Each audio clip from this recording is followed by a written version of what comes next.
నేను తను వదిలిపెట్టనమ్మా. స్నేహని ఎప్పటికీ వదులుకోను. తను నాది, తను నా సొంతం.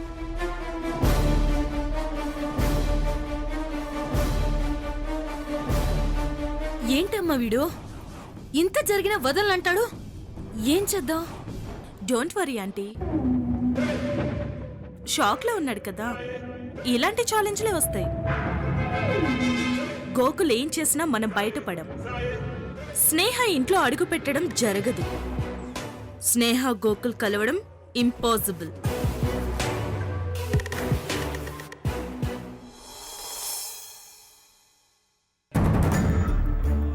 అపర్ణ,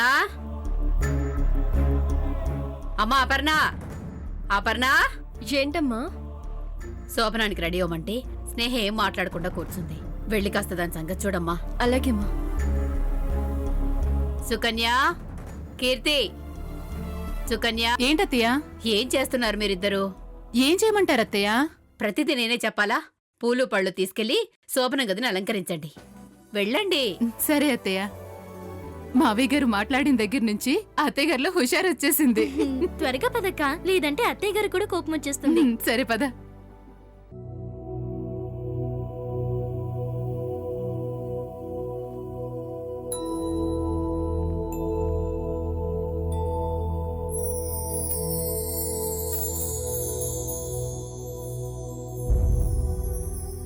ఏంటి స్నేహ, ఇంకా రెడీ అవ్వకుండా అలాగే ఉన్నావు?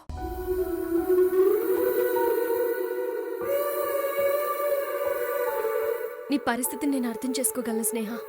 నువ్వు ప్రేమించింది ఒకరిని, పెళ్లి చేసుకుంది మరొకరిని. ఈ స్థితిలో ఏ ఆడపిల్ల అయినా గతాన్ని మర్చిపోలేక, నిజాన్ని ఒప్పుకోలేక మౌనంగానే ఉండిపోతుంది. నాకు తెలుసు. కానీ నువ్వలా ఉండకూడదు. ఎందుకంటే నువ్వు ప్రేమించింది ఒక మోసగాణ్ణి, నువ్వు పెళ్లి చేసుకుంది ఒక మంచివాణ్ణి. గుడ్డిగా చీకట్లో ఉన్న నువ్వు ఇప్పుడే వెలుగులోకొచ్చావు. నీ మౌనం అంగీకారం కాదు స్నేహ. నువ్వు ఊహించిన జీవితం ఇది అవ్వకపోవచ్చు. ఒక్కొక్కసారి మన కళ్ళలో ఆశలు అన్ని తలకిందులవుతాయి. దాన్ని విధి అంటాం. ఆ విధిని అంగీకరిస్తూనే అందులో నుంచే మళ్లీ కలలు కనడం, ఆశలు పెంచుకోవడం, అదే జీవితం. ఎలాగో పుట్టేశాం కదా స్నేహ, జీవించకుండా చచ్చిపోతావా చెప్పు? నువ్వు మాట్లాడకపోయినా నీ మనసులో ఏముందో నాకు తెలుసు. నాయుడు బావేంటి, నాకు మొగుడేంటి అనుకుంటున్నావు, అంతేగా?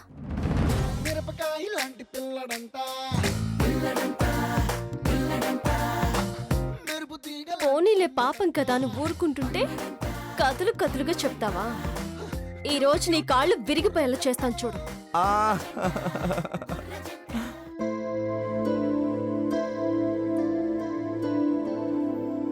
ఏమ్మా, ఆర్య అపర్ణలను చూసావా?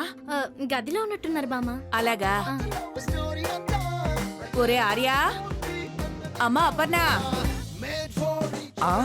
బామ్మ,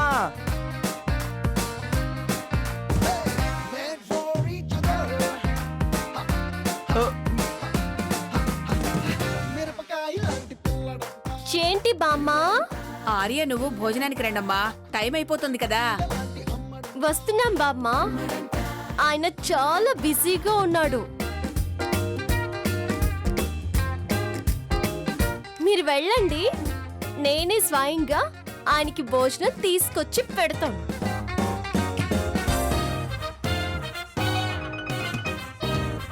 ఏంటో అపర్ణ పిచ్చి ప్రేమ, ఆర్యని కష్టపెట్టకుండా అమ్మలా చూసుకుంటోంది. అంతా మా ఆర్య అదృష్టం. రేపు నువ్వు కూడా నీ భర్తను అలాగే చూసుకోవాలమ్మా. పద పద.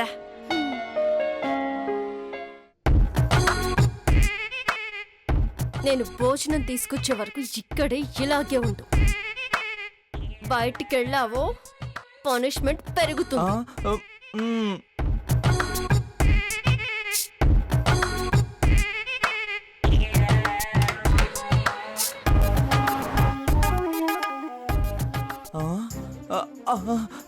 వామ్మో, అమ్మా, అబ్బో, అబ్బా, అబ్బా ఓ ఆ.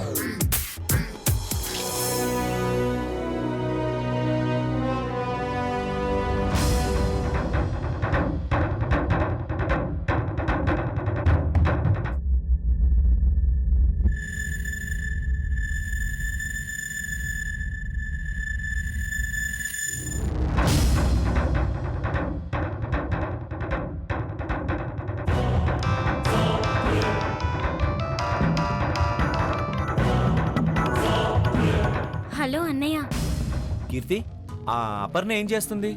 పతిభక్తి సేవలో మురిసిపోతుందన్నయ్య. ఏంటి? ఇంతకీ ఆర్యగాడెక్కడా? అయ్యగారు గదిలోనే ఉన్నాడు. ఆయన అడిగేస్తే ఎక్కడ కందిపోతాడని గదిలోకి అపర్ణ భోజనం తీసుకెళ్తుంది. ఏంటి ఇద్దరు ఒకే గదిలో ఉంటున్నారా? పెళ్ళైపోయినప్పటి నుంచి ఉంటున్నారు కదా.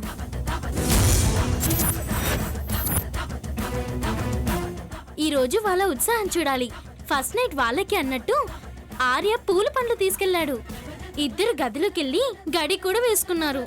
బామ్మ ఎంత డోర్ కొట్టినా తీయలేదు.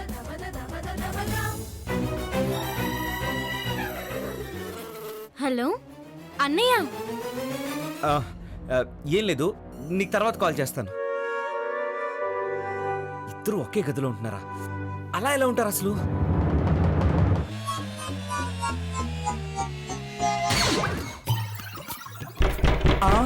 అమ్మో ఆ, ఆ, ఆ.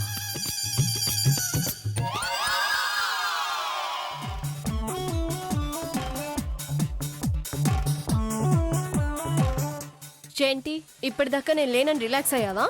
అబ్బే లేదు, అప్పటి నుంచి ఇలాగే ఉన్నాను అప్పు. అవునా? మ్మ్.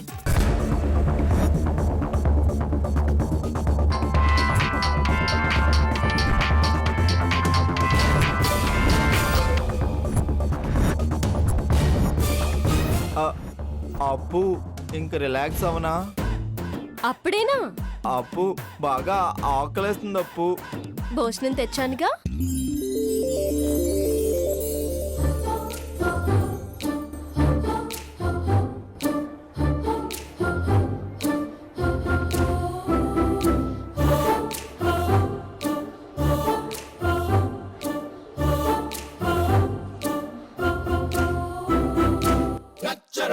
ఆహా, ఓ, ఇది అన్యాయం, ఘోరం, మోసం. నాకు ఆకలిస్తుంటే నువ్వు తింటున్నావా? మనలో ఎవరు తిన్నా ఒకటే కదా. మనది ఆదర్శ దాంపత్యం కదా. ఆ, ఓ.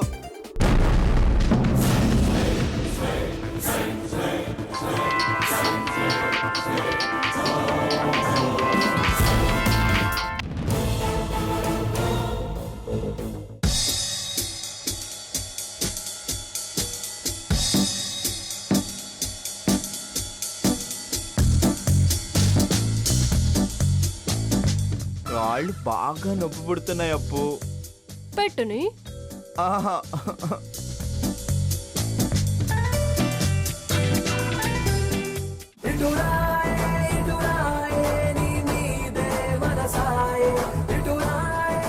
ఎవరు మాట్లాడు. హలో. అబ్బా.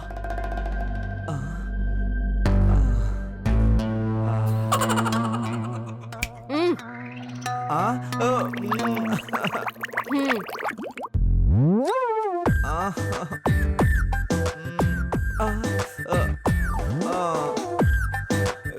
అప్పు ఇంకా చాలా అప్పు, లేస్తాను. రేయ్ లేవడం ఏంట్రా? మ్మ్. బా, సూపర్ గా ఉంది. రేయ్ ఏంటి సూపరు? నన్ను ఆశ పెట్టి నువ్వు ఆనందపడ్డం ఏం బాగాలేదు అప్పు.